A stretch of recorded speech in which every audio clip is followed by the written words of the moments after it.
भाई मैं ना पहले इन चीजों में बहुत कम मानता था ना। ऐसे ही घूमते फिरते रात को मीठा खा के चले, जो उल्टा बोलते थे उल्टा करते थे हम सारा। गांव में ना एक वो है शमशान घाट हमारे, तो हम जाते थे। जो मना करते थे वहां मत जाओ रात के 12 बजे, तो हम उल्टे किस्म के बंदे ना, हम दोस्त 4-5, तो गांव वहाँ कौन सा बताइए, गांव बता दो। सोनीपत में गाँव है खटकड़, ये सेक्टर 52 में पड़ता है। तो हम चले जाते थे। फिर ना अभी फिर बीच में मेरे पापा की बताता हूँ उनके साथ क्या हुआ। मेरे पापा ना अभी 55 के हो गए, और वो इतने बीमार कभी हुए नहीं ना जिंदगी में, उनको फीवर ही नहीं होता। मैंने लाइव देखा जब से मैं पैदा हुआ हूं, उन्होंने उनको फीवर होते हुए नहीं देखा। सर दर्द होता तो नॉर्मल है। तो बीच में क्या हुआ, उनकी तबीयत खराब रहने लगी, मतलब ऐसे ही सर दर्द, थका थका शरीर, और सपने आने लगे बुरे बुरे ना। तो मम्मी ने सोचा वैसे ही हो रखा है, तो दवाई ली, ठीक हो गए। 7 दिन ठीक होते थे, 7 दिन खराब होते थे। और ये सारा ना टाइम था, एक 7 दिन बाद कुछ होगा, 7 दिन बाद कुछ होगा, ऐसे बताया अच्छा। था, दिखाया था, वो बताऊंगा मैं आपको कैसे। तो वो ठीक होगी तबीयत ना, तो उनको ना वो रहने लग गया जैसे गले में किसी ने कुछ रख रखा हो ना, कि कुछ फंसा हुआ है गले में। तो वो बताते नहीं थे ना मेरे पापा, ऐसे कि उनको कुछ हो रहा होगा बताएंगे नहीं, चुप ही, हाँ ठीक है, हो गया हो गया हो गया। तो फिर अभी दोबारा ना एक बार हमारे दादा के भाई थे, उनकी डेथ हो गई। तो वो शमशान घाट में गिर गए, उनको एक माइनर सा हार्ट अटैक आ गया, पापा को तेरे? पापा को। अच्छा। तो उनको लगा एडमिट, मैं यहाँ से गया, फिर वो पता चला कि उनको हल्का सा आया, इतना मेजर नहीं है, बट बीपी बिल्कुल डाउन, बिल्कुल ठंडे पड़ गए पापा ना। अच्छा। तो डॉक्टर ने बोला कि ऑपरेशन होगा, 2 छल्ले डलेंगे, छल्ले आपके यहाँ स्टंट। स्टन बोलते होंगे ना। तो ठीक है, वहां से शिफ्ट करा RDML हॉस्पिटल में। उन्होंने बोला ऐसा कुछ है ही नहीं, नॉर्मल है अभी, तो आप जाओ, अच्छा खाओ, अच्छा पियो, सब ठीक है। वहां से पापा बेहोशी की हालत में आए थे, और फिर यहाँ से गए चलते हुए, हंसते खेलते हमारे साथ गाड़ी में, खूब मस्त ठीक हो गए। एक दिन भी नहीं हुआ, और खूब खेत वेत में आराम से जा रहे हैं अगले दिन। फिर 7 दिन बाद फिर से दर्द उठना स्टार्ट हो गया ना चेस्ट में, बहुत गंदा। फिर हम उसी डॉक्टर को फोन किया, तो कह रहा आ जाओ, तो उन्होंने दोबारा चेकअप किया, सब कुछ ठीक। फिर घर आए वापस, तो ना एक मेरे एक दोस्त की ना शादी थी, मतलब बचपन का दोस्त है मेरा, अच्छा। हमारी फैमिली में पड़ता है, कजन है मेरा मान लो। तो उसकी शादी में गए हुए थे पापा, सब बढ़िया, सब 7 दिन से बिल्कुल परफेक्ट। उस 7वें दिन क्या हुआ, खड़े ऐसे गाड़ी से उतरे, और एक बाइक वाला आया, सीधे टक्कर मारी। तो उनका पैर पूरा ऐसे सी टाइप हो गया, पूरा सी बन गया, पूरा सी। अरे तेरी। और यहाँ से हड्डी बाहर आ गई फट के, टूट के। तो 3-4 जगह से हड्डी टूट चुकी थी ना, तो हम सबको पता था। तो ताऊ जी ने उठाया, हॉस्पिटल वहां करवाया, तो उन्होंने मना कर दिया चेकअप करने से ना, कि केस है। गांव का हॉस्पिटल था क्या? नहीं, यहाँ आई थी ना, बारात बारात में आ चुके थे, फरीदाबाद आई थी बारात। तो वहां पे उन्होंने बोला कि पुलिस केस होगा, पहले एक्सीडेंट हुआ, ये वो फलाना ढिमकाना। हाँ। तो उन्होंने एडमिट ही नहीं किया, ना इलाज किया, बस एक डॉक्टर ने वो भलासा हुआ, उसने इंजेक्शन लगा दिया, दर्द कम हो जाए। ठीक है, फिर वो शिफ्ट करके कैसे ना तैसे वो बात टाली, तो एक कच्चा सा प्लास्टर कर दिया कि बस वहां दूसरे हॉस्पिटल तक चला जाए। फट्टी लगा के पट्टी सी बांध दी ताकि सीधा रहे पैर। ले गए घर पे, एकदम पापा को दर्द खत्म सारा, घर जाते ही कुछ भी नहीं, अंदर घुसते ही करके कुछ भी दर्द नहीं, बस पैर टेढ़ा, उनको फील नहीं हो रहा मेरा पैर है नहीं है नहीं। फिर 2 दिन हो गए, 2 दिन बाद ना उनको फिर एकदम दर्द उठ गया 2 दिन बाद, कि हम वेट कर रहे थे कि कब। डॉक्टर ने बोला था कि पहले पता लगाना पड़ेगा, तो एक्सरे के लिए दे रखी रिपोर्ट आनी थी, ये आना था, वो आना था, सब चेकअप हो रहे थे साथ साथ। तो हम, मेरा एक कजन है जो डॉक्टर है, तो वो ही सब कुछ संभाल रहा था कि भाई कैसे हो रहा है, क्या हो रहा है। 2 दिन बाद डॉक्टर ने बोला ऑपरेशन करना पड़ेगा, वरना वो अंदर अंदर वो हो रही है, खून अंदर अंदर क्या बोलते हैं भाई इसको, अंदर जम रहा है। हाँ वो अंदर अंदर जम रहा है, हाँ। गांठ बन रही है खून की। हाँ। एडमिट करा दिया, ऑपरेशन हो गया, पापा ठीक, मतलब ऑपरेशन हो गया तो पैर सीधा ही सीधा। तो उनको ना फिर दोबारा 7 दिन बाद चेस्ट में दर्द होने लग गया, प्लास्टर हो गया पैर पे, 7 दिन बाद दोबारा दर्द होने लग गया। तो हमारी मम्मी थोड़ी ऐसी है, भगवान मान में बहुत ज्यादा मानती है, वो प्याज लहसुन कुछ नहीं छूती घर में। पापा खाते हैं खूब दबा के, मतलब प्याज व्याज बस, चिकन तो कोई नहीं खाता हमारे घर में, पंडित जी आदमी। तो मम्मी को थोड़ा शक होने लग गया कि ऐसे तो हर 7 दिन में कुछ ना कुछ हो रहा है। 1-2 महीने हो गए, हर 7 दिन में होता था, सैटरडे को, हर सैटरडे हर सैटरडे हर सैटरडे। तो उन्होंने एक पंडित जी को दिखाया, ठीक है, इग्नोर कर दिया। दूसरे को दिखाया, ठीक है, इग्नोर कर दिया। एक ना मम्मी जाती है वृंदावन में ना, एक बाबा जी हैं, तो उन्होंने बिना कुछ करे मम्मी को बता दिया कि ऐसे ऐसे तेरे घर पे हो रहा है, जो ठीक नहीं है तेरे लिए, तो तुम एक बार मेरे से मिलना। उन्होंने आगे से बोला? हाँ, आगे से बोला मम्मी को देख के, क्योंकि मम्मी उनके सब पास ना 3-4 साल से जाती है, उनके पास बैठती है, उनके आश्रम में जाके घूमती है। तो उन्होंने बताया था कि बेटी तू परेशान है, ऐसे ऐसे हो रहा है तेरे घर में। मम्मी तो रोने लगी वहां पे कि ऐसे ऐसे हो रहा है। तो उन्होंने बोला कि तो आज नहीं, तुम सैटरडे को आना। तो यहाँ से मम्मी और मेरे चाचा और मेरा एक मौसी का लड़का भैया, वो चले गए वृंदावन। तो उन्होंने बताया कि उनके ऊपर किसी ने जादू टोना कर रखा है, और वो हर 7वें दिन बीमार पड़ेगा ही पड़ेगा, तुम कुछ भी कर लो। अरे तेरी, मतलब या तो एक्सीडेंट होगा, ऐसा एक्सीडेंट होगा, हाँ, कुछ भी हो सकता है। कुछ ना कुछ बुरा होता रहेगा। तो जिस दिन मम्मी वहां गई थी, मतलब ये ऐसा कैसा जादू है यार कि आदमी, मैं तो मानते नहीं था, मुझे बताते ऐसे ऐसे हो रहा है, मैं तो नहीं, ऐसा हो ही नहीं सकता, ये सब कहने की हाँ, बात तू है, तो बीमार हो मानता- रहे हैं बूढ़े। मेरा मानना ये था कि एज हो रही है तो हर कोई बीमार पड़ जाता है। हाँ, और डॉक्टर के पास लेके जाओ कुछ बीमारी है तो सीधा। तो ऐसे हो गया। तो जहां मम्मी गई थी वहां पे वृंदावन, तो उस दिन भी पापा वो करने गए थे, तो डॉक्टर बताया ना वो करने नहीं गए, और वो चक्कर खा के गिर गए रोड पे ही। तो उनको पड़ोसी वड़ोसी लाए घर पे, दोबारा चेकअप, फिर उनको शुगर निकल गया। बिल्कुल वैसे वाला शुगर, 3rd या क्या बोलते हैं 2 या 3 स्टेज का। हाँ, कि ये बहुत, और पहले कुछ भी नहीं था, दबा के मीठा खाया मेरे पापा ने, हर चीज करता है मस्त।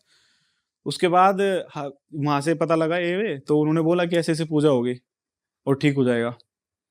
तो मम्मी को बोला कि एक ना मम्मी, एक शेरवाली का मंदिर है हमारे यहाँ इधर ना, ताजपुर गांव में एक मंदिर है, बहुत फेमस है वो भी ना, वहाँ निकली थी वो, धीरे धीरे बढ़ रही है, ऐसा ही कुछ सीन है उसका भी। तो बहुत मानता है, उसकी भीड़ होती है हर उसको नवरात्रों को ज्यादा। मम्मी वहां चली गई, तो उनसे पूछा तो उन्होंने भी सेम बताया जो उस बाबा जी ने बताया था, कि ऐसे ऐसे हो रखा है, तुम अपनी अलमारी चेक करो, उनके कपड़े चेक करो सारे। तो मम्मी ने ऐसी खोली अलमारी सारे, तो पापा की शर्ट पे 3 बिंदु खून के बने हुए थे, उंगली से बनाए हुए अरे तेरी, ऐसे। अच्छा, वो मतलब ट्रायंगल बना पहले हुआ मम्मी था। को लगा हाँ ट्रायंगल, बट पूरा कंप्लीट नहीं था, ऐसे गैप नहीं होता, जैसे छोड़ दिया खत्म हो गया ब्लड, फिर दूसरा उठा लिया, ऐसे वाला कंप्लीट नहीं था, मतलब पूरा। मम्मी को लगा ऐसी कलर वलर होगा, तो उन्होंने भैया को दिखाया, भैया थे डॉक्टर, उनको पता लग गया ये ब्लड है, तो ये तो खून है। को लगा ऐसे यहाँ लॉक वाला अलमारी, जहाँ पैसे वैसे रखते हो, तो पूरा अलमारी लॉक रहती है, फिर रूम लॉक रहता है, और वो सबसे अंदर वाला रूम हमारा वो। अब यहाँ कौन आ सकता है, चलो लग गया होगा, कोई मच्छर वच्छर ऐसे पिस गया होगा, तो ये सोच के उन्होंने वो शर्ट निकाल के बाहर रख दी। फिर उन्होंने बोला कि ये शर्ट नहीं है, एक और शर्ट है वाइट, जो उन्होंने किसी उसमें पहनी थी, जहाँ पे कोई जैसे मर जाते हैं, तेरवी होती है ना हमारे इधर, आपके वहाँ पता नहीं क्या बोलते हैं, हमारे इधर तेरवी बोलते हैं, उसमें जाके पहनी थी, उस शर्ट को उठा के जला दो। मम्मी ने ढूंढा, उस पर भी सेम 8-9 ऐसे ऐसे बिंदु मिले। तो 2 शर्ट पे थे। हाँ, वो दूसरी शर्ट की, तो उन्होंने बोला ये नहीं है, दूसरी व्हाइट वाली निकालो जो वहाँ पहन के गए थे। तो दोनों शर्ट पे सिमरल नहीं, उस पे 3 थे, उस पे 7-8 धब्बे ऐसे, जैसे उंगली पे लगा देते हैं ऐसे काउंटिंग में, जैसे 1 2 3 4 5 या 4 3 2 1 ऐसे। पूरा पिरामिड बना हुआ है पूरा, मतलब हाँ, और यहाँ पे इस शोल्डर पे, जहाँ पे उनका दर्द खत्म ही नहीं हुआ आज तक भी, इस शोल्डर पे। तो ये सब बना कैसे, मतलब ये जैसे वो पहन के गए तो बना कैसे दिया बंदे ने, या हुआ क्या? वहां से तो साफ है बिल्कुल, और फिर बस मेरी बहन है ना, जो उसको याद रहता है सब कुछ, कि मैंने तो धोई थी उस टाइम पे, कुछ भी नहीं था, तो रख दिया। तो फिर उन बाबा जी का दोबारा फोन आया, मम्मी ने किया कि ऐसे ऐसे बात है, बताओ क्या करना है। तो उन्होंने बोला मैं बताऊंगा बाद में। फिर अपने आप ही उनका 11-11:30 बजे रात को फोन आया, मैं घर पे ही था, मैं गया हुआ था ना ऐसे आपसे पास से। तो उन्होंने बोला कि इनको यहाँ लेके आओ, वृंदावन बुलाया था या मथुरा बुलाया था पता नहीं, राधा रानी का मंदिर है उसमें बुलाया था उन्होंने, कि यहाँ लेके आओ। तो उनको ले गए। तो फिर उस दिन के बाद ना पापा के साथ क्या होने लग गया, रात को वो दबने लगे। दबने का मतलब उनको ना ऐसा लगता था कि वो मुझे दबा रहा है, मुझे दिख रहा है। बैठ चाय पी रहे होते थे रात को, वैसे मैं आदत बताता हूँ पापा की, वो उठते हैं 5 बजे, वो सो जाते हैं 6-7 बजे तक, वो उठते हैं 5 बजे, घूम के फिर वो करके आते हैं पूरा, बैठते हैं चाय पीते हैं। तो उनको चाय पीते पीते ऐसे लगने लगा कोई उनके पीछे बैठा है। और वो मेरे पापा ऐसे है, उनको रात को कहीं भी भेज दो, देर रात को, उनको इन चीज़ों में बिल्कुल भरोसा नहीं है, अब भी नहीं है। उनके साथ हो चुका, अब भी उनको भरोसा नहीं है कि यार हो गया जो हो गया था, ऐसे हो वो डरने लगे। तो हमने अपने लाइव देखा कि पापा कैसे डर रहे हैं, चीख रहे हैं एकदम से। मम्मी को फिर डर लगने लग गया, मम्मी दोबारा उनके पास गई, वो बोली कि अभी और कुछ भी सामान दबा हुआ है। तो फिर कील होती है इतनी लंबी लंबी, 4 कीलें मिली संदूर, अलमारी में नहीं, गेट पे एक बांधी हुई थी, एक तूड़े में हमारा भूस होता है ना जहाँ पे गाय वाय खाना खाती है, उसमें फेंकी हुई थी पूरी, उससे लाल कपड़े से बंधी हुई, ये सब चीजें। अब ये जैसे जैसे उन्होंने बताया, और उन बाबा जी ने ये बता दिया कि वहां रखी हुई है, उसको निकालो और फेंकना नहीं है, वरना जगह सेज जाएगा। एग्जैक्ट जगह बता दी उन्होंने। हाँ, कि तूड़े वाले में पड़ा है, मतलब भूस वाले कमरा पड़ा है। तो उन्होंने ना पूरा एग्जैक्ट बता दिया, एक तुम्हारे किचन में रखी है, जो नीचे वाली अलमारी जहाँ तुम खाले डब्बे उब्बे रखते हो, वहां पे रखी हुई है। तो मम्मी को शक हुआ कि ऐसे बाहर वाला तो कोई घुसता नहीं घर में, कोई अपना ही होगा। तो उन्होंने पूछा कि भाई कौन है, बताओ मुझे। कह रही नहीं, मैं वो बाबा जी जो थे, वो कह रही मैं ऐसे नहीं बता सकता, पर मैं ठीक करवा दूंगा, 3 महीने लगेंगे तुम्हें, पैर भी ठीक हो जाएगा, हाथ भी ठीक हो जाएगा, पर एक शर्त है। तो उन्होंने बोला क्या? तो उनको बोला कि पापा को वो उनको मानना स्टार्ट कर दे, देवी को। और मेरे पापा ना क्या स्टार्ट कर दे, फिर से पता क्या देवी माँ को क्या करना शुरू कर दे? देवी माँ को मानना शुरू कर दे, उनकी पूजा वो कर। करते हैं, बस सावन में जाएंगे, कावड़ लेके आएंगे पैदल, बस ये उनका काम है। वो मर रहे हो, कट रहे हो, पैर में फोले हो ना हो, उनको जाने जाना है हरिद्वार ना। 15-16 साल हो गए, वो लेके ही आते हैं रोज हर बार कावड़। तो बोले कि मैं कर लूंगा, उनको तो दर्द हो रहा था तो वो बोले मैं कर लूंगा। मम्मी ने डांट वाट के थोड़ा सा करवा दिया, ठीक है। फिर आराम हो गया पापा को ना, 1 हफ्ता फिर आराम रहा, पूरा 1 हफ्ता। इस सैटरडे कुछ नहीं हुआ। इस सैटरडे फिर मम्मी को सपने में, जैसे हमारे यहाँ बोलते हैं देवता बोलते हैं हमारे इधर, तो वो आए कि अभी भी कुछ है जो हमें रोक रहे हैं रक्षा करने से। मम्मी के सपने में आया। ये ऐसा जोक वाला लगेगा, मैं भी बहुत हंसा था, अब भी हंसता हूँ मैं तो घर पे जाके, पर उनको दिखा था। नहीं, ये सच होता है यार। हाँ, ये उनको लोग- दिखा कि हम कुछ कर नहीं पा रहे, वरना हम कुछ होने नहीं देंगे अपने बेटे को। मम्मी को दिखा, मम्मी उठ के बैठी रही 2 बजे, पूरी रात जगी रही, क्या हुआ क्या हुआ। और फिर उन्होंने सपने में कुछ बताया होगा कि ऐसे ऐसे करके वो करवा दो, पूजा करवाओ अच्छे से, 2 दिन की पूजा होगी। पाठ बोलते हैं ना, एक हनुमान पाठ हुआ, एक हनुमान चालीसा का कुछ ऐसा पाठ हुआ था, और एक पाठ और हुआ था घर में। तो फिर वो पाठ करवाया। फिर हमारे इधर ना एक वो होता है थान, आपके इधर भी होता होगा ना गाँव साइड में, थान होता है। तो उन्होंने बोला उसकी भी पूजा होगी, वो भी नाराज है आपसे, वरना वो रक्षा करते तुम्हारी, ऐसे ऐसे करके वो भी करवा दी। फिर पापा को 14-15 दिन लगातार आराम रहा, पूरा अच्छे से। मतलब ऐसा हो गया कि हाँ अब तो कुछ है ही नहीं इनको ना, अब ठीक है।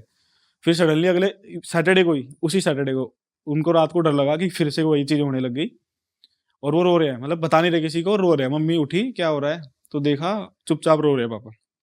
तो वो कह रहे हैं कि मम्मी को बता, बहुत सारी बार पूछने के बाद ना, मेरी कसम देने के बाद और मेरी बहन की कसम देने के बाद, उन्होंने बताया कि ना मैं ठीक नहीं हुआ, अभी मुझे बीच बीच में दिखता है, तुम परेशान ना हो इसलिए मैं बताता नहीं। अच्छा। हाँ, तो मम्मी को, फिर मम्मी ने सुना है कि ऐसे ऐसे क्यों करते हो, हम ठीक नहीं करवाएंगे तो कौन करवाएगा। तो वो कहते हैं कि ना मुझे ऐसा लग रहा है कि मेरे अंदर ना पत्थर है बहुत सारे पेट में ना, और मेरे को ऐसे सपना आ रहा है कि मेरे अंदर पत्थर है, कोई सटका रहा है मुझे पत्थर। अरे और अगले दिन उनके बाथरूम करते टाइम ब्लड आ गया पूरा, मतलब पूरा बाथरूम ब्लड से भर गया। जो खड़े इंग्लिश जो सीट होती है ना, पूरी बाथरूम से सन गई, और वो चक्का आके वहीं सारे लग गए। तो भैया बैठे हुए थे, जैसे आ जाते हैं ना गाँव में, बैठ रहे हैं हुक्का हुक्का पीने। उन्होंने जाके देखा तो उन्होंने पकड़ा, तो उनको बोला क्या हुआ, कह रहा कुछ नहीं, बाथरूम कर रहा था सही, एकदम ब्लैक आउट हो गया, और मुझे नहीं पता ये कब खाया। मम्मी फिर तो डर गए सब ना, ये तो बहुत ज्यादा हो गया, ब्लड आ गया बाथरूम में। तो भैया ने सजेस्ट करा कि एक बार ना वो करवा लो अल्ट्रासाउंड। तो अगले सुबह अल्ट्रासाउंड हो गया, तो उनको 24 mm की पथरी निकली। और उनको 2 दिन पहले, 1 दिन पहले सैटरडे को उनको दिखा कि कोई उनके अंदर ना पत्थर डाल रहा है, सपने में पेट में पत्थर डाल रहा है कोई, ऐसा उनको दिख रहा था। भाई एकदम से कैसे हो गया यार हाँ, ये? अच्छा ये हुआ 14-15 दिन बाद, मतलब ठीक हो गए, बिल्कुल नॉर्मल, बढ़िया चल फिर रहे हैं, उसके खा रहे हैं, बाद? बढ़िया पी रहे हैं, और अच्छे, मतलब कमजोर नहीं हो जाते, बिल्कुल सूखते आ रहे थे। फिर दोबारा अच्छे से हेल्दी से होने लग गए, अच्छे खासे हट्टे कट्टे होने लग गए। फिर दोबारा ये चीज होने लगी 16वें-17वें दिन। मैं फिर गया था यहाँ से, आपको याद हो तो, स्टोन का पता लगा, ऐसे वैसे हो गया। और स्टोन पेट में नहीं थी, जो नली होती है ना उसमें फंसी हुई थी। और आज आज से पहले पापा को कभी इसका दर्द उठा ही नहीं, और ये स्टोन का दर्द था ही नहीं। मतलब वो तकलीफ नहीं दे रही थी, बट वो ब्लड आ रहा था कंटिन्यू ना, जलन हो रही थी बाथरूम करते टाइम। अब इसका इलाज 4 दिन डॉक्टर ने बोला ये आएगा, इसको तुम रोक नहीं सकते, बट आगे दिक्कत नहीं आएगी तो करवा लो। इलाज हुआ 2 दिन हॉस्पिटल में। फिर मतलब रोज सुबह जाते थे, शाम को लेके आते थे उनको, ग्लूकोज चढ़े, दवाइयाँ चढ़ी। तो फिर उस बाबा जी ने ना, मम्मी ने दोबारा करा कि अब तो ठीक है, वैसे पहले से बहुत अच्छे हैं, हंस रहे हैं, खेल रहे हैं, जा रहे हैं बाहर, घूम फिर रहे हैं, रात वात में काम भी कर रहे हैं सारा। तो उन्होंने बोला कि अभी ठीक नहीं हुए हैं, और वो पथरी ऐसे नहीं निकलेगी, मैं दवाई बताऊंगा वो करना। तो उन्होंने बताया सोडा वोडा कुछ करके, जो मेरे को भी पहले ना बहुत स्टोन है, मेरे को भी ना पहले से, मेरे को 4 छोटी थी बिल्कुल। तो मेरे को भी किसी ने बताया था कि सोडे में नमक डाल के, नींबू डाल के पी जाओ तो दर्द नहीं होता। और मेरे को तो नहीं हुआ आज तक, नहीं, मैंने पिया 7-8 दिन लगातार, तो मेरे को दर्द नहीं होता। सेम मम्मी ने सोचा कि बाबा ने बताई है और कर लेते हैं, उनको उस चीज से आराम नहीं हुआ। उनको लग जाते थे लूज मोशन, लग जाते थे वो पीते ही, वो दर्द में और कह रहा थे, और ऐसे हो जाते थे बिल्कुल ना, जैसे कोई उनको दबा खींच रहा है, ऐसे जैसे पापा बताते हैं हमें। हाँ। हो गया। फिर धीरे धीरे धीरे आराम होने लग गया, पूजा पाठ होने लगी घर में ना। अब पापा भी थोड़ा सा ऐसे होने लगी, ठीक है हाँ कुछ तो हो रहा है मुझे, तभी इतना सब हो रहा है। तो वो भी थोड़ा थोड़ा पूजा करने लग गए, बैठने लग गए मंदिर में मम्मी के साथ, बहन के साथ। तो फिर दोबारा मम्मी अभी सब कि हाँ भाई सब ठीक है, चलो कुछ दे के आते हैं उनको, जो मंदिर की सेवा करके आते हैं। तो मम्मी दोबारा गई, तो उन्होंने बोला अब ठीक है बिल्कुल भी, पर अब भी 1-2 बीमारी और निकल सकती है, उन्होंने बता दिया पहले ही। फिर वो थायराइड होता है ना एक, वो निकला उनको, और एक चीज और निकली थी उसमें, जिसमें इसी में होते हैं ना, पतले होते रहते हैं या मोटे होते रहते हैं। हाँ वही दोनों निकले उनको ना ऐसे भी हो सकते हैं, ऐसे भी हो सकते हैं, ऐसे दोनों निकले। वो कह रहे थे फिर वो संभल जाएगा। तो अभी ठीक, अभी तो बिल्कुल ठीक है। फिर मैं अभी जब मेरे पापा में जो बताते ना ऐसे ऐसे मुझे दिखता था, फिर मुझे ऐसा यकीन होने लग गया कि हाँ ये चीजें भी होती है, मतलब किसी ने कुछ कराया। पर उसने पंडित जी ने ना हमें बताया किसने कराया, बस ये बोला कि तुम्हारा अपना कोई है, तुम्हारे घर का कोई है, मैं ये अभी नहीं तक बता वैसे सकता। ठीक नहीं हुआ है पूरी तरीके हाँ अभी तक ठीक नहीं हुए पापा, अभी भी जॉइंट फैमिली में रहते हो? नहीं, हम अकेले, हम 4 ही लोग हैं भाई, मेरे तो मम्मी। भाई घर के अंदर आके कौन कील वील बांध रहा है यार, कौन कील वील बांध पता रहा नहीं है? अभी तो भाई, अब पापा का ना ऐसे मैं भाई बताऊं ना कैसे। गुरुजी ये भी कह रहे हैं कि कोई घर का ही आदमी है। हाँ मतलब फैमिली में पूरे ना, तुम्हारे परिवार में, अब वो परिवार हमारा बहुत बड़ा है घर पे ना। और सब आसपास रहते हैं? हाँ जैसे घर में आना जाना लगा रहता है, ऐसे गांव में होता है घर अब के। जैसे ये कि हमारी एक बैठक सी है जहाँ पापा बैठते हैं, आदमी आते हैं, पर आदमी उस जो पंडित जी ने बताया था वो कह रहे थे कि कोई फीमेल है, कोई महिला है जो एक सब करवा रही है। अच्छा तो वहां तो कोई महिला आती नहीं थी, मम्मी पापा के पास आते थे, 1-2 बार दूध लेने आई। अब किसको ऐसे नहीं बोल सकते ना कि तूने किया है। हाँ ऐसे तो बोल ये तो बोल ही नहीं सकते कि तूने करा। हाँ तो उन्होंने फिर पापा को हाथ पे कुछ बांधा बुलाया 1-2 बार। अब मतलब अब बहुत बेटर है पहले से। अब उनको बस ये दिक्कत है कि वो स्टोन थोड़ी धीरे धीरे कट रही है। अब देसी दवाई चल रही है उनकी, वेद से चल रही है, उन्होंने वो वेद सजेस्ट किया था। वहां से फिर मैं वहां गया हूँ रोहतक से वो दवाई लेके आया हूँ, फिर उनको दिया वो दवाई से, मतलब पापा तो अगर ठीक ये है। ऐसे काला जादू है तो इसका ऐसा सिस्टम नहीं है कि ये साला एक बारी में खत्म हो जाए, कभी कुछ हो रहा है, कभी कुछ हो रहा है, कभी कुछ हो रहा है। देखो मैंने भी ये पूछा था कि अगर सीधे तो पूजा वूजा करवाओ, एक बार में खत्म करो, क्यों बार बार हो रहा है। तो मेरी मम्मी ने बोला, मुझे नहीं पता अब किसी ने क्या होता है, बोलती है कि ये चिंगड़ जाते हैं ना चीजें। अब जैसे कि चौराया होता है ना, वहां भी ये होता है ज्यादा ना, मीठा रख दो, खाना नहीं चाहिए। ये तो बचपन में सुनते आ रहे हैं, मैं तो सुनते ही आ रहा हूँ कि ऐसा नहीं करना चाहिए, ये नहीं करना चाहिए, वो नहीं करना चाहिए। तो ये ना पापा थे ऐसे, वो मतलब ऊत किस्म के बंदे ना, दिख गया लात मार दी, ऐसे वाले बंदे थे ना वो। अभी वो पता नहीं कब से उनके पास है, बस अब दिक्कत कर रहा है वो। तो उन्होंने बताया 1.5-2 साल हो गए, पर सही है, जब तक तो ठीक था। वो बहुत वो है जब से तुम्हारे देवताओं ने साथ छोड़ दिया। तो वो जो मंदिर की पूजा, थान की पूजा हुई थी, तो कुछ बात हो गई थी जो जा नहीं रहे थे पूजा वूजा करने, तो वो भी सेफ्टी नहीं कर रहे थे। पहले वो पूरी हेल्प कर रहे थे। तो अब भी मम्मी के सपने में आया कि अब कोई दिक्कत नहीं है। अब पहले वो घर के बाहर दिखे थे, अंदर नहीं आ रहे थे मम्मी को। अब वो घर के अंदर बैठे हुए दिखे उन पे खाटों पे कि अब कोई दिक्कत नहीं है, हम संभाल लेंगे। तो तब से पापा ठीक है हमारे। वैसे ये चीज होती है ब्लैक मैजिक में कि तुम्हारे जो देवता हैं उनको कंट्रोल कर लेते हैं वो जो करा रहा है काला जादू, और वो तुम्हारी हेल्प नहीं कर पाते भाई हैं। ऐसा भी होता है कि जो तुम्हारे देवता बेसिकली क्या होते हैं, तुम्हारे पितर होते हैं ना, तुम्हारे पहले के जो दादा परदादा, वो लोग भी थोड़े अनहैप्पी हो जाते हैं किसी चीज को लेकर। तो कभी कभी वो भी ऐसा नेगेटिव इम्पैक्ट करता है तुम्हारी लाइफ में कि उन्होंने उन्हें ऐसे खुश छोड़ दिया रखना था। चाहिए। ऐसा मैंने सुना है, ऐसा भी होता है। मतलब ऐसे तो हमारे यहाँ कि हर बार ना रोटी निकलती है, वो आते हैं। तो एक बार कुछ गलती हो गई पापा से, तो उसके उन्होंने वो नाराज थे उनसे। मम्मी के लिए पूरा खड़े थे, मेरी बहन बीमार है उनके लिए पूरा खड़े थे, ऐसे बताते हैं पंडित जी कि कोई दिक्कत नहीं आने देंगे। लेकिन पापा 1.5 साल तक तो उनकी हेल्प कर रहे थे। 1.5 साल पहले हुआ था ये सब ना, अब पता चला। तो जब से अब तक तो हेल्प ही कर रहे थे। और ये था, उस पंडित जी ने बोला कि ये 2 ऐसी चीज थी कि बचने मुश्किल थे पापा ना, हार्ट अटैक भी और ये एक्सीडेंट भी। कह रहे कहीं ना कहीं तुम्हारे देवता ने बचा लिया, चाहे वो खुश थे ना खुश थे, पर उन्होंने बचा लिया, वरना मेजर था ये हार्ट अटैक। कह रहे बचने मुश्किल थे। और ये मम्मी भाई अब भी बताती ना, रोने लग जाती, कह रही तेरे पापा को मैंने हाथ पकड़ा, बिल्कुल ठंडे, जैसे बॉडी नहीं पड़ी रहती ऐसे ठंडे, इतने ठंडे हो गए थे। और मैं पहुंचा था ना, तब तो पापा बात कर रहे थे मेरे से, पर उससे पहले कह रही है उससे पहले तू देख लेता, तू देख नहीं पाता। ऐसी नौबत आ गई थी। तो तब से ऐसा यकीन सा होने लगा ना इन चीजों में। पहले ऐसे केस तो बहुत सारे हुए मेरे साथ, पर मैं यकीन नहीं करता, अरे कुछ और होगा, फलाना होगा, ढिकड़ा होगा। पर यकीन अब होने लग गया जब घर में होता है ना, खुद को होता है या घर किसी परिवार में होता है। बाहर वाले को तो मेरे को लगता है ऐसे ही है, पर खुद के पापा के साथ हुआ। जो इंसान रात को 12 बजे भी खेत में मस्त जाता है अकेला, किसी को ना लेके, वो अब इतना कमजोर दिल हो गया उनको। आप उनको ऐसे बोलोगे ना क्या कर रहे हो, तो वो उदास से हो जाएंगे। इतना कमजोर दिल है अब उनका। अब बहुत सेफली रहते हैं वो। मैं आता हूँ यहाँ, वो इमोशनल हो जाते हैं कि तू जा रहा है। और पहले उनको कोई हाँ ठीक है ओके, बस इतनी बात होती है मेरे पापा से। अब वो मेरे को रोज कॉल करनी है, मतलब मैं अपने मन से करता हूँ कि यार अब उनके लिए नहीं उनको खुश नहीं कर रहा हूँ, तो किसके लिए कर रहा हूँ ना सब कुछ। तो फिर मैं अब खुद से कॉल करता हूँ, कॉल पे अच्छी से बात होती है। पर मैं जाता हूँ, मुझे वापस भेजने टाइम ना वहां से चले जाते हैं घर से कि मैं नहीं देखूंगा इसको ज्यादा टाइम, इतना कमजोर दिल हो गया उनका अब। और अब दोबारा भगवान की दया से ऐसे है कि मतलब मेरे पापा की उंगली नहीं देखो इतनी बड़ी, एक उंगली ऐसी है, अब मैं दिखाऊंगा फोटो आपको, वो एक उंगली ऐसी हो गई थी उनकी बीमारी में, अब ऐसी हो रही है अब ऐसे हो गए दोबारा। सही है भाई, हम तो चाहेंगे और जितने भी हमारे दर्शक देख रहे हैं हम सब प्रे करेंगे अंकल जल्दी से बढ़िया हो जाएं, और हम तो यही चाहेंगे कि लाइफ में किसी के साथ ऐसी प्रॉब्लम ना आए, और अगर आए तो प्लीज अपने मतलब ऐसी चीजें होती है तो प्लीज आप किसी को कंसल्ट कर सकते हो जिनको भी आपकी फैमिली मानती है। बाकी यार ये चीजें सच है कि चौराहे पे कुछ दिखे, मतलब अगर आप नहीं मानते उसका मतलब ये नहीं कि उस चीज को डिसरिस्पेक्ट करो, उससे दूर हट जाओ। किसी के बिलीफ को ना मतलब किसी भी चीज को लाइटली नहीं लेना चाहिए, मजाक में नहीं लेना चाहिए, हर चीज मजाक नहीं होती। जो बड़े बूढ़े कह गए हैं कुछ सोच के ही कह गए हैं, हर चीज अंधविश्वास नहीं होती। ठीक है आप नहीं मानते वो बात एक अलग है, पर अगले आदमी को या अगले के बिलीफ को कभी चैलेंज नहीं करना चाहिए।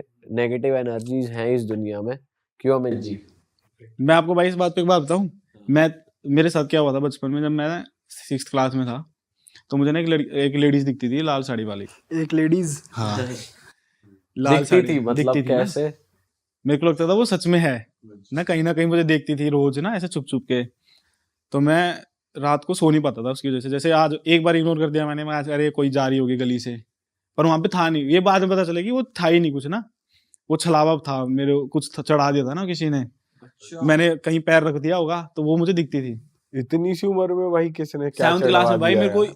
मतलब ये लोगों को क्या हो रहा है यार कि अरे मतलब इसने कुछ पैर वैर मार पैर वैर मेरे खेलते कूदते थे बचपन में, कहाँ था मैं। उसके बाद मैं बताता हूँ क्या हुआ था, उसके बाद भी नहीं मानता था मैं तो, ये अब तक भी नहीं मानता मैं तो, मतलब अब मानता हूँ, पापा के साथ हुआ जब। तो उसमें क्या हुआ, मेरे को लेडीज दिखती थी, एक दिन हो गया, 2 दिन हो गया, तीसरे दिन ना मैं स्कूल जा रहा हूँ, मुझे जाने नहीं दे रही, ऐसे गेट पे खड़ी होगी। अब मैं बच्चा ही था और मुझे अच्छे से याद है, मैं डरता था उससे ना कि मैं नहीं जाऊंगा पापा, वहाँ कुछ खड़ा है, पापा मेरे को डांटे, तो जाने के नाटक कर रहा है। मैं था ऐसा ना स्कूल में छुट्टी करने के लिए मैं बहाने बना देता, पेट कर रहा है साले। तो पापा जबरदस्ती ले जाते थे। हाँ। तो मैं निकल जाता था, मैं फिर घर नहीं आता था वापस ना, गेट पे रुक जाता था बाहर। कहते तू क्यों नहीं आ रहा? पापा तू आप यकीन नहीं कर रहे, मुझे कोई देख रही है वहां से ना जाग जाग के, हाँ। साले को मारूंगा तो चल। तो 7-8 दिन पापा ने ऐसे खींच खाच के तान दिया। एक दिन मेरे को इतना डरा दिया उस लड़की ने, लड़की थी कौन थी मुझे फेस तो दिखा ही नहीं मुझे उसका आज तक। हाँ। ऐसे खड़ी होगी दरवाजे पे और ऐसे कर रही है मेरे को, तू आ तू आ। और मैं ना, मेरी दादी थी जब जिंदा, अब तो उनकी डेथ होगी, मैं उनके अंदर घुस गया। मैं आज गया ना माँ, मैं वापस नहीं आऊंगा घर में। इतनी नौबत आ गई, मैंने अपनी दादी को बोल दिया मैं आज नहीं जाऊंगा। तो दादी ने पापा को धमका के, क्या है एक दिन छुट्टी कर लिया तो कुछ नहीं होगा, फलाना ढिमकाना, मेरे को छुट्टी करवा दी। अब वो मेरे पास आने लगी धीरे धीरे, ऐसे क्लोज आने लगी, मैं भागने लग गया, मैं रोने लग गया रात भर। फिर मेरे को फीवर हो गया 105 106 फीवर अरे तेरी। फीवर हो गया, उतरे ना भाई। 106 पे तो मर जाते हैं लोग। नहीं मेरे को 105 में ये होता है एकदम एक्सट्रीम है, ये एकदम एक्सट्रीम है। तो मैं मेरी धड़कनें ठंडी भी- पट्टी यहाँ रखनी पड़ेगी तो तुम्हें बॉडी ठंडी रहे भाई उन्होंने गर्म बोला रहे। एडमिट करना पड़ेगा, इतनी नौबत आ गई थी। और मेरी हार्ट बीट ऐसे थी, दर्द दर्द दर्द दर्द दर्द दर्द पूरी। अब भी रिपोर्ट है उसकी, नरेला डॉक्टर जितने भी आसपास डॉक्टर है हॉस्पिटल के सब आ गए, भैया आगे लेके चले गए, कुछ नहीं हुआ। पता नहीं पापा को मम्मी को क्या सूझी, जाके मेरे को ना कि एक पंडित जी के वहां बिठा दिया। वहां मैं बिल्कुल ठीक, ना मेरे को फीवर ना मेरे को कुछ, बस मेरे को इतना याद है कि मैं उठा, मेरे को पापा गोद में लेके आ रहे, मेरे जान ना शरीर में कुछ, मैं पीला पड़ा हुआ, मतलब मेरी फेस बिल्कुल पीला। मम्मी बताते कि इतना पीला हो गया था, जैसे पीलिया हो गया तेरे को ना, आंखें पीली, सब कुछ पीला। बेसिकली मैं स्कूल टाइम में समर वेकेशन में अपने घर गया था। मतलब मैं उत्तराखंड से बिलोंग करता हूँ। उत्तराखंड में अल्मोड़ा करके एक जगह है, वहाँ से तकरीबन 40 किलोमीटर ऊपर मेरा एक गांव है, जहाँ पे मैं बचपन में समर वेकेशन में जैसे सब जाते हम जाते थे। और उस टाइम पे स्कूल टाइम पे वहाँ पे इतनी डेवलपमेंट थी नहीं, ना लाइट्स थी ना कुछ थी, टेक्नोलॉजी इतनी कुछ है थी नहीं वहाँ पे। तो लोगों का जो भी टाइम पास होता था वो यही होता था कि मतलब दिन में खेल कूद लिए और शाम को जो है अंदर हो लिए जंगली जानवरों से बचने के लिए। और ये सब इतना डेंस अंधेरा होता था माउंटेन्स में बेसिकली। तो वहाँ पे एक ट्रेंड था उस समय पे कि जो भी यंगस्टर्स होते थे एम्प्लॉयमेंट के लिए वो आर्मी में ज़रूर ट्राई करते थे अपनी एजुकेशन पूरी करने के बाद। मैक्सिमम एजुकेशन होती थी 12th। तो मेरे गांव के जितने भी कज़न्स थे, लड़के दोस्त वोस्त थे जो सीनियर थे, वो प्रैक्टिस करते थे। सपोज़ करो उनकी किसी मंथ में अगर भर्ती है तो उसके 3 महीने पहले से वो शुरू हो जाते थे अपनी रनिंग के लिए। और रनिंग करने जाते थे वो अर्ली मॉर्निंग 3 से 4 बजे के आसपास। क्योंकि उस समय जो उनको लगता था कि रोड पे रन करना सबसे ईजी है और वो सबसे चैलेंजिंग भी होता था क्योंकि अपसाइड रन करते थे। तो मेरे को एक दिन अपने कज़न से मेरे को खुशी हुई कि भाई मैं भी आज दौड़ने चलूँगा तुम लोगों के साथ। तो उसने रात को मेरे से बोला कि ठीक है, अभी हम रात को 2:30-3 बजे उठेंगे तो हम फिर चलते हैं रनिंग करने। और उसका पूरा एक सेट ऑफ ग्रुप था जो रोज़ एवरी डे जो है रात को 2:30-3 बजे रनिंग करने जाता था। तो मेरे को बड़ी फैसिनेशन थी, हालांकि ये रात को अंधेरे में दौड़ लगाते हैं, मतलब करते क्या है, दौड़ ही लगाते हैं, कुछ और नहीं मतलब मैं भी मतलब फैसिनेशन थी कि मैं भी दौड़ूंगा आज, मैं भी अपनी फिटनेस जो है ये इस तरीके से स्कूल टाइम में था। तो मैं उसके साथ लग गया। सुबह उठे, अब जहाँ रनिंग करनी थी और वो जगह हमारे घर से तकरीबन 20 से 25 मिनट ट्रैक करके थी, मतलब रोड में रनिंग करनी थी और रोड से हमारा घर 20-25 मिनट जो है ट्रैक करके जाना पड़ता था। अब अंधेरे में हम लोग चल रहे हैं और माउंटेन्स में नॉर्मली रास्ता होता है पगडंडी वाला, ऐसे, ठीक है, जिगजैग, कभी अप साइड जा रहे हो कभी डाउन साइड जा रहे हो, इस तरीके से। तो वहाँ पे आप ऐसे नहीं जा सकते जैसे हम सिटीज़ में जा रहे हैं ना, ग्रुप बना के कंधे पे हाथ डाल के, एक बंदा आगे चल रहा है, दूसरा उसके पीछे चल रहा है, तीसरा उसके पीछे चल रहा है, लाइन बना के चल देते हैं। तो इतना अंधेरा था, पहले तो मेरी वैसी फटी पड़ी थी कि अंधेरा देख के, तो मैं उसके सिर्फ पैरों को देख के चल रहा था अंधेरे में, कि जहाँ जहाँ वो पैर जा रहे हैं मैं भी वहाँ जाऊँगा, ऐसे ऐसे करके। अब 20 मिनट तक उसके पीछे पीछे चलना है। तो हमारे विलेज में एक स्ट्रेच ऐसा आता है जो छोटा सा सूखा हुआ झरना है वहाँ पे, जो बेसिकली बारिश के टाइम पे पानी आता है उसमें, अदरवाइज वो सूखा रहता है। तो वो बिल्कुल अंधेरा होता है, मतलब अंधेरा मतलब कहने का मतलब कि वहाँ इतने ज़्यादा डेंस ट्रीज़ हैं कि वो आपको ऐसा लगेगा कि आप किसी गुफा के अंदर से होते हुए जा रहे हो। तो वो जब वो स्ट्रेच आता है तो इतना साइलेंस होता है क्योंकि वो सिर्फ वहाँ पे सूखा हुआ झरना है और कुछ नहीं है। तो मैं उसको जब वो स्ट्रेच पे पहुँचे हम, तो मेरे को कुछ एक एक्सपीरियंस हुआ उस समय जो मैंने उस समय के लिए इग्नोर करा सबसे पहले, बट नोटिस मैंने किया उस चीज़ को। जब उस जगह पे पहुँचे तो वहाँ पे एक मुझे कुछ किसी चीज़ की ड्रॉप होने की आवाज़ आई, जैसे कोई पत्थर फेंकता है या किसी तरीके से टक करके आवाज़ आई। तो पहले तो मेरा ध्यान गया उस चीज़ पे, बट मैंने इग्नोर कर दिया ये सोच के कि नॉर्मल साउंड है, किसी पत्ते की होगी, पेड़ की होगी, कोई होगा कुछ चूहा हुआ टाइप कोई चीज़, छोटा मोटा जंगली जानवर। हम आगे बढ़े। अब जैसे जैसे हम जा रहे हैं, मेरा क्योंकि फोकस उसके पैरों में था, तो मेरा फोकस इतना ज़्यादा फोकस था, मैं वो आवाज़ भी मेरे को क्लियरली सुनाई देने लगी बार बार, टक टक वाली। हाँ। तो जब जब मैं उसकी स्पीड में देख रहा था, मैं उसके चल रहा था, तो मेरा एक ध्यान उसके पैर पे था, तो दूसरा ध्यान मेरी उस साउंड के ऊपर था। वो हमारी वॉक की स्पीड के हिसाब से वो साउंड चल रही थी, टक टक टक टक टक। मैंने एक जगह पे अपने कज़न का हाथ पकड़ के रोका, जस्ट टू थोड़ा सा नोटिस किया, क्योंकि मैं एकदम से घबरा गया था उस सेकंड के लिए। तो उसने मुझे देख के एकदम से उसने देखा मेरे को और उसने मुझे इग्नोर करा, उसने बोला चल, और वो उस समय के लिए वो आवाज़ रुक गई। अब वो वापस चले तो वो फिर वापस वो आवाज़ तेज़ हो जाए। तो उस समय तो मैं घबरा गया था बहुत ज़्यादा। मैंने उसको कुछ नहीं बोला कि मुझे ये इस तरीके की साउंड आ रही है, और मुझे उसको ये भी दिखाना था कि भाई मैं बिल्कुल नॉर्मल हूँ। एक होता है ना जब एक टीनेजर बड़ा होता है कि मेरी तो फटती नहीं है किसी से, भाई जो मर्जी हो, अंदर से फटी पड़ी है पूरी बुरी तरीके से। तो मैं लगा पड़ा हूँ उसके पीछे, वो आवाज़ भी लगी पड़ी है मेरे पीछे, और वो मतलब एक ऐसा था कि जैसे आप कोई सपना देख रहे होते ना नींद में कि हाँ पसीने पसीने आ रहे हैं और डर रहे हो, वो रियलिटी में मेरे साथ चल रहा था। और मैं मतलब रियलिटी में होते हुए भी मैं ये प्रे कर रहा था कि ये कोई सपना ही हो, मैं सो ही रहा हूँ। हम लोग रोड पे पहुँच गए। एक रिवर को क्रॉस करने के बाद, हमारे जब विलेज के बाद हम जब सड़क पे जाते हैं तो एक छोटी सी रिवर है, उसको क्रॉस करके जाना होता है। उसको क्रॉस करने के बाद वो आवाज़ बंद हो गई और मैंने भी उसको इग्नोर कर दिया उस चीज़ को। उसने रनिंग वनिंग करी, हम लोग घर आए, सो गए। अगले दिन मैं बीमार पड़ गया, मतलब जब मॉर्निंग में उठा तो मेरे को फीवर था। और हमारे गांव में ये बड़ा बिलीव है ये सब चीज़ों का, स्पेशली उत्तराखंड में। जो लोग उत्तराखंड जाते हैं, माउंटेन्स में जाते हैं, उनको पता है वहाँ पे बहुत ज़्यादा देवभूमि मानी जाती है और ये सब चीज़ों में बहुत बिलीव करते हैं, स्पिरिचुअल चीज़ों पे। डेमीगॉड्स। तो उन लोगों ने मेरे को सबसे पहले ये पूछा कि ये तबीयत ख़राब हुई है। तो मेरी ग्रैंड मदर थी, उन्होंने मेरे से पूछा तुम सुबह साथ में गए थे, तुम कहीं पर डरे थे? तो मैं मतलब उनको कुछ बोला नहीं, मैंने कहा डरा था मतलब। तो उन्होंने मेरे से कहा तुम सुबह रनिंग करने गए, तुम जहाँ भी गए सुबह, तुम कहाँ गए थे सुबह? मैंने कहा मैं तो दौड़ लगाने गया था उनके साथ, कज़न के साथ अपने। तो वहाँ पे डॉक्टर से पहले सबसे पहले इन सब चीज़ों को, अपने फोर फादर्स को याद करते हैं, जो लोकल गॉड्स होते हैं, देवी देवता होते हैं, उनको याद करते हैं, भभूति लगाते हैं। तो वो भभूति ला के एक कोई लेडी थी, वो शुरू हो गई ऐसे ऐसे करके। मतलब उन्हें पता चल गया कि उन्होंने रियलाइज कर लिया और उन्होंने मुझे बताया नहीं ये सब चीज़ें कि ऐसा कुछ हुआ है। अब मैं क्योंकि छोटा था, मैंने ये सब चीज़ों को बस एक्सपीरियंस कर रहा था और इसीलिए मैं इन चीज़ों को उस दिन के बाद से, अब मेरी ग्रैंड मदर कर रही हैं और एक ओल्ड लेडी आई, उन्होंने किसी को बुलाया और वो जो है बेसिकली हमारे हर गांव के एक अपने मंदिर होते हैं जहाँ पे पूरे गांव वाले साथ में जाके मतलब दिया विया जलाते हैं, जो लोकल गॉड्स होते हैं हमारे, वहाँ पे एक हवन चलता है बेसिकली, वहाँ की राख लाके वो शुरू हो गए ऐसे ऐसे करके कुछ मेस्मराइज और कुछ वो बोलने लगे। अब उसके बाद जैसे ही उन्होंने उसमें कुछ चावल मिक्स करे और वो राख को ऐसे मिक्स करके ऐसे पकड़ के उन्होंने सीधा पट करके मेरे फेस में मारा, हार्ट करके एकदम से चिल्लाया और मैं एकदम से, जैसे आपको अचानक आप किसी चीज़ के लिए प्रिपेयर ना, आपको एकदम से कोई एकदम से शॉक में ऐसे डराए तो आप डरते हो ना, मैं एकदम से ऐसा हुआ और मेरे को ये रियलाइज़ हुआ कि मेरी ना बॉडी एकदम से लाइट हो गई एकदम। मतलब मेरे को उस समय तक मुझे लग रहा था मेरी बॉडी बहुत स्टिफ और हैवी है, और जैसे ही वो चीज़ हुई तो मुझे ना उसके बाद एकदम से लगा कि जैसे मैं रिलैक्स ही हो गई, मेरी बॉडी स्टिफनेस मेरी रिलीज़ हो गई है। फिर उसके बाद मैंने अपने कज़न से पूछा कि ये मेरे को क्या कर रहे थे और ये हुआ क्या मेरे साथ।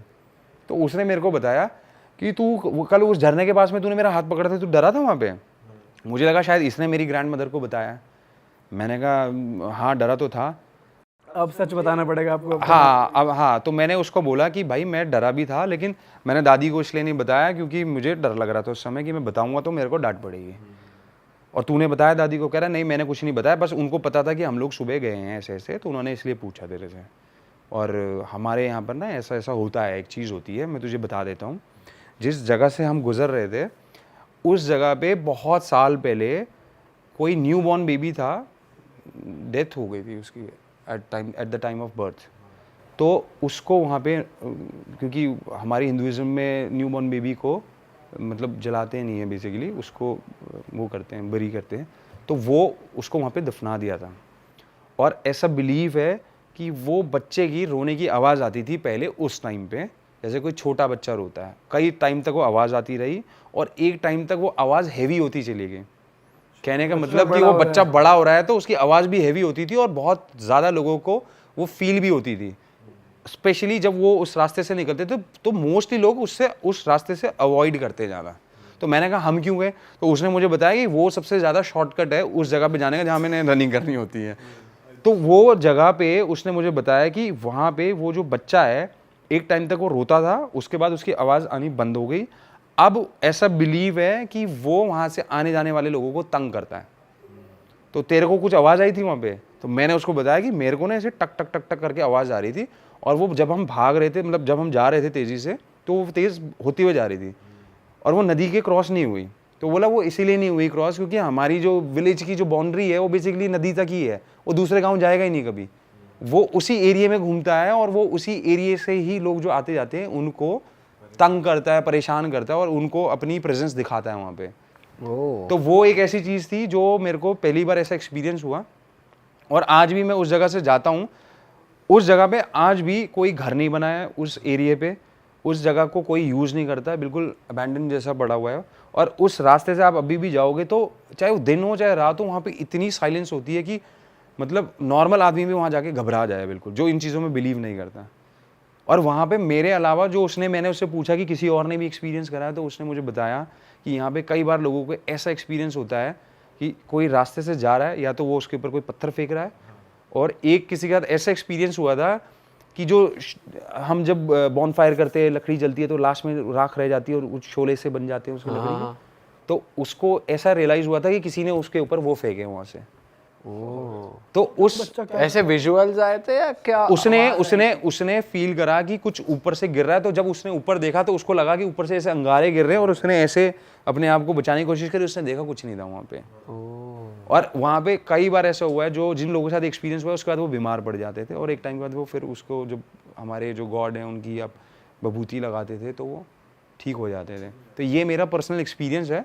तब मेरा चाइल्डहुड था, बड़ा होकर फिर मेरे को कई बार, अभी भी मेरे को कई बार डाउट होता है कि उसने मेरी दादी को बताया होगा और ये सब कहानी बना रहे हैं। लेकिन जैसे जैसे बड़े होते गए तो मैंने देखा कि वहाँ पर ना काफ़ी ज़्यादा इन सब चीज़ों का बिलीव है, तो वहाँ पे पूजा वूजा होती है और एक हमारे वहाँ पे जागर बोलते हैं बेसिकली, जहाँ पर आप एक उनका पर्टिकुलर म्यूज़िक चलाते हैं और थाली बजाते हैं और एक वो डमरू जैसा बजाते हैं जो शिव जी के पास होता है।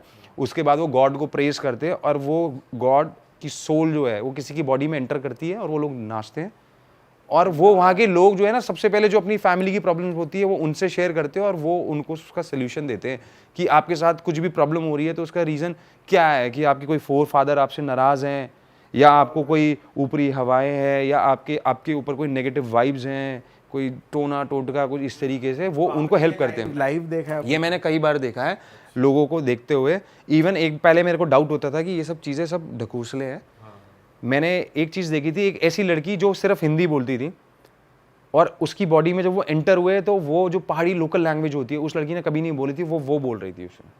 और मैं बड़ा कंफ्यूज था ये कैसे बोल रही है, और बहुत ही फ्लुएंटली मतलब फ्लुएंट थी उसकी बोल। लोकल लैंग्वेज जो होती है वहाँ की पहाड़ी लैंग्वेज, वो उसमें बात कर रही थी। मतलब जब उसकी सोल एंटर हुई और वो लोगों को उसमें जब बात कर रही थी तो वो देखने वाला सीन था। मतलब कि जिस हिसाब से वो जैसे बात कर रही थी, उसने बेसिकली वो एक्सपीरियंस ऐसा था कि एक फैमिली बैठी थी, उसने उस लड़की की, वो फैमिली पार्ट थी बेसिकली, वो गुजरात से आई थी और छोटी लड़की थी 11-12 साल की, उसकी तबीयत ख़राब रहती थी बहुत ज़्यादा। तो वो उस चीज़ के लिए उन्होंने वो पूजा करी, जागर करा, गॉड आए उसकी बॉडी में, जो लोकल गॉड हमारे गोलू देवता बोलते हैं हमारे वहाँ उनको, तो वो उसकी बॉडी में आए और उन्होंने एक चीज़ ऐसी बोली जो उनको खुद सेल्फ रियलाइज़ नहीं हुई। उन्होंने बोला कि आपकी फैमिली में ना आधे से ज़्यादा लोग जो हैं उनके बीच में मनमुटाव है और ये एक दूसरे के लिए कुछ ना कुछ गलत करते रहते हैं और इनका मन साफ नहीं है। तो वो कहता है कि ये कैसे पता चलेगा कि किसका मन, क्योंकि सब बोलते हैं कि मेरा मन साफ है। तो उसने बोला कि पानी लेके आओ और सब मुझे ग्लास में पानी ऑफर करेंगे। ठीक है। तो 10 लोगों में से उसने सिर्फ 2 लोगों का पानी पिया और बोला जिसका मैंने पानी पिया सिर्फ उन्हीं का मन साफ है और बाकी सबके दिल में खोट है। उसने क्लियर कर दिया बेसिकली, और जेन्युइनली वही चीज थी। और उसने उनको वार्न करा कि तुम ये चीज जो कर रहे हो बहुत गलत, तुम साले ठीक हो जाओ, तुम सुधर जाओ और तुम्हारे फोरफादर्स तुमको देख रहे हैं और जो तुम्हारे जो लाइफ में प्रॉब्लम्स है सिर्फ इसी वजह से है। अपने फोरफादर को प्रेज करो, उनको याद करो, उनकी ब्लेसिंग्स लो, पूजा करो। और उन्होंने वो काम किया और जेन्युइनली उनकी फैमिली बहुत हैप्पीली, मतलब उसके बाद जो मैंने सुनने में आता है, उनको वो कभी वो जो प्रॉब्लम होती थी कभी नहीं हुई उनको वो प्रॉब्लम। तो ये एक ऐसा एक्सपीरियंस है जो मतलब वहाँ पे आप हॉरर बोल सकते हो या देवी देवताओं का भी वहाँ पे सुपर नेचुरल है भाई। ये इनफैक्ट ना बहुत और इन गॉड की जिनकी मैं बात कर रहा हूँ इनको गॉड ऑफ जस्टिस बोलते हैं हमारे वहाँ पे, और इसीलिए उनको बुलाया जाता है। अगर आप कभी मुक्तेश्वर घूमने जाते हैं तो रास्ते में कैंची धाम आता है जहाँ पे नीम करोली बाबा जी का मंदिर है। उससे पहले भवाली से एक राइट को रास्ता कटता है जहाँ पे एक एयरफोर्स का स्कूल भी है, सैनिक स्कूल बोलते हैं उसको। उसके पास में घंटियों वाला मंदिर है, वहाँ पे हज़ारों घंटियाँ लगी हुई हैं एक मंदिर में। और आप कभी उस मंदिर में विजिट करोगे आप देखोगे बहुत सारे वहाँ पे लेटर्स लगे हुए हैं, स्टैम्प ड्यूटीज़ लगी हुई हैं। तो वहाँ ऐसा बिलीव है अगर आपका कोई केस है कोर्ट में, आपकी कोई ऐसी चीज़ है जो आपकी पूरी नहीं हुई, आपके साथ कुछ गलत हुआ है, आप उसको लिख के वहाँ पे अर्जी लगा के आ जाओ, वो पूरी हो जाएगी। और जब वो पूरी हो जाती है तब आपको उनको गिफ्ट में एक घंटी देनी होती है, तो वहाँ घंटी चढ़ानी होती है। तो वहाँ हज़ारों करोड़ों घंटियाँ लगी हुई हैं। तो आप कभी जाओगे तो आप घोड़ा खाल का मंदिर के नाम से फेमस है भवाली के पास में, और वो हमारे मतलब कुल देवता बोलते हैं। हम लोगों में कुछ भी प्रॉब्लम्स होती है तो सबसे पहले हम उनको प्रेज करते हैं, उनको याद करते हैं, वो किसी की बॉडी में एंटर करते हैं और वो लोगों को बताते हैं उसका सोल्यूशन। तो ये बिलीव है वहाँ पे उत्तराखंड में। तो जब आप बात कर रहे थे हॉरर वाली, मेरा ये हॉरर एक्सपीरियंस था। और जिसने मुझे विभूति लगाई थी उनकी बॉडी में वही देवता आते थे। अच्छा। जो ओल्ड लेडी थी, वो हर गाँव में उनके जो है ना मतलब रीजन्स में कुछ ऐसी बॉडीज़ होती हैं जो जिनको वो समझते हैं कि ये प्योर सोल्स है। वो उन्हीं की बॉडी में एंटर करते हैं जिनकी प्योर सोल्स होती हैं, जिनके मन में कोई लालच नहीं होता, जिनके मन में कुछ ऐसी थॉट प्रोसेस नहीं होते। तू कुछ कह रहा था शुभम? मैं कह रहा था कि भाई उत्तराखंड के ना बहुत सारे कमेंट्स भी आते हैं कि भाई कभी भूत देखना हो तो यहाँ आओ, तुम्हें पता चलेगा। एक्चुअली में आप उत्तराखंड में ऐसी ऐसी मिस्टीरियस जगहें हैं और ऐसी ऐसी स्टोरीज हैं महाभारत के टाइम से, क्योंकि उत्तराखंड में माना जाता है कि जब महाभारत खत्म होने के बाद जो पांडवों ने अपनी यात्रा करी थी स्वर्ग के लिए, उत्तराखंड से स्टार्ट करी थी। तो वहाँ पे उनके काफ़ी सारे वो सबूत बोलते हैं ना उनको, वो सब वहाँ पे प्रूफ्स हैं वहाँ पे कि जहाँ पे उनके मंदिर बने हुए हैं उत्तराखंड में। भीमताल इसीलिए फेमस है। ठीक है, अब जो नौकुचिया ताल बोलते हैं उसके बाद आप 7 ताल बोलते हैं, ये सब महाभारत से रिलेटेड चीज़ें हैं। जब आप जितना ऊपर चढ़ते जाओगे उनके प्रूफ मिलते रहेंगे। एक जगह वहाँ पर ऐसी भी है, सोमेश्वर करके एक जगह है, वहाँ पर ऐसा बिलीव है कि एक पहाड़ी की चोटी में इतने बड़ी पत्थर हैं जो एक चेयर की शेप में है। आप कभी जाओगे वहाँ पर ट्रैक करके जाना पड़ता है। शिवजी कोट बोलते हैं उस जगह को। शिवजी का कोट मतलब कोट बोलते हैं, मतलब काठी बोलते हैं बेसिकली, चोटी लोकल लैंग्वेज में काठी। तो उस चोटी पे 2 पत्थर ऐसे लगे हुए हैं आमने सामने, बड़े से ह्यूज पत्थर हैं, वो चेयर की शेप में है। तो ये बिलीव है कि वहाँ पर अर्जुन और भीम ने बैठ के तिल के लड्डू खाए थे जब वो स्वर्ग की यात्रा पे निकले थे, और भीम के मुंह में पत्थर आ गया था तिल के लड्डू में। तो भीम ने उसको च्यू करके ऐसे थूका था। तो वो उस सोमेश्वर की वैली में बीच खेत में वो पत्थर जो है वो गिरा, ठीक है। और वो जो पत्थर है उसका साइज कितना बड़ा है, इस घर से बड़ा होगा, मतलब जिस जगह में बैठे इस जगह से बड़ा है। और वो बोलते हैं कि वो उसके कंकड़ था, वो कंकड़ था। तो सोचो उनका साइज और उनका कितना ह्यूज होगा वो। तो वहाँ पे कई सारी ऐसी मिस्टीरियस जगह है जो अनएक्सप्लोर्ड अनडिस्कवर्ड है, जहाँ पे लोकल लोगों का मानना है, और उस जगह को बहुत बिलीव है, बहुत स्ट्रॉन्ग बिलीव है। और उस जगह पे आप जब खड़े होगे, उस जगह पे बैठोगे ना, वो पत्थर दिखता है आपको, वो एकदम, क्योंकि चोटी पे है, शिवजी कोट जो बोलते हैं वो एकदम माउंटेन के एकदम टॉप एंड पे है, वहाँ से नीचे वैली दिखती है, और उस पे वो पत्थर इतना सा दिखता है। लेकिन रियलिटी में जब आप ट्रैक करके वापस उस खेतों के बीच में जाओगे, जब वो पत्थर देखोगे, वो एक्चुअली बहुत ह्यूज, वो बोलते हैं उन्होंने वहाँ से खा के ऐसे थूका था उसको।